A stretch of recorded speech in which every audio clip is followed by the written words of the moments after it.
নমস্কাৰ বেদিক এষ্ট্ৰলজি আসামৰ সকলো বন্ধু-বান্ধৱীলৈ আমাৰ আন্তৰিক অভিনন্দন জ্ঞাপন কৰিলোঁ। বন্ধু-বান্ধৱীসকল, লৈ আহিছোঁ মই কুণ্ডলীৰ কিছুমান অশুভ যুগৰ বিষয়ে আলোচনা কৰিবলৈকে এটা ভিডিঅ'। কুণ্ডলীত কিছুমান অশুভ যুগ নিৰ্মাণ হয় যেতিয়া ৰাহুৰ লগত আন গ্ৰহকেইটাৰ যুতি হয়। যেনে ৰাহুৰ লগত যদি ৰবি বা ৰাহুৰ লগত যদি চন্দ্ৰ বা ৰাহুৰ লগত মংগল বা শুক্ৰ বা ৰাহুৰ লগত বুধ বা বৃহস্পতি বা শনিৰ যুতি হয়, তেতিয়াহ'লে কিছুমান অশুভ যুগ নিৰ্মাণ কৰে। আৰু এই যুগবোৰ থাকিলে জাতকৰ জীৱনত বহুতো সমস্যা বিভিন্ন দিশত পাৰিবাৰিক ক্ষেত্ৰতে হওক বা সন্তানৰ ক্ষেত্ৰতে হওক বা পিতৃ মাতৃৰ শাৰীৰিক বা স্বাস্থ্য পাতিৰ ক্ষেত্ৰতে হওক আদি দিশত যথেষ্ট প্ৰভাৱ পেলায়। আৰু চাওকচোন এই যুগবোৰ কেনেধৰণৰ বা কেনেকৈ নিৰ্মাণ হৈ আছে।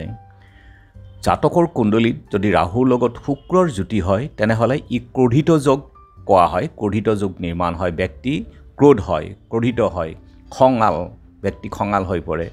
আৰু এই যুগত ব্যক্তি ব্যভিচাৰ বৃদ্ধি হয়, অসৎ সংগৰ লগ হয় আৰু অসৎ সংগৰ দ্বাৰা তেওঁৰ যথেষ্ট ক্ষতি হয়।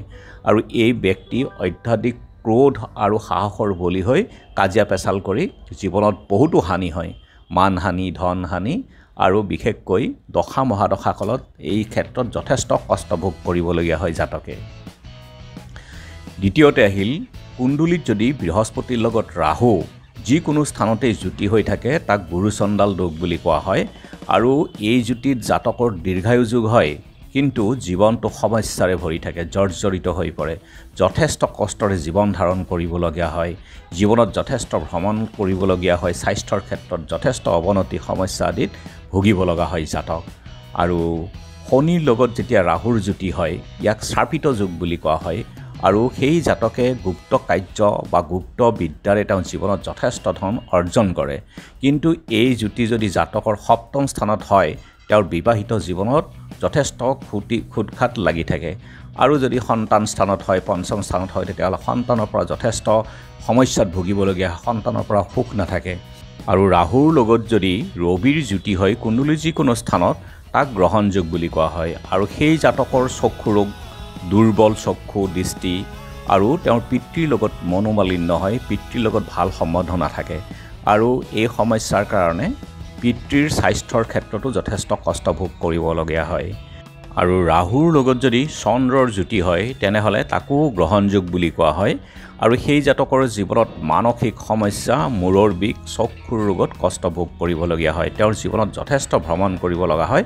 আৰু তেওঁ ঘৰৰ সাধাৰণতে থাকিবলৈ নাপায়, ঘৰৰ পৰা বাহিৰতে থকা হয় সেই জাতক।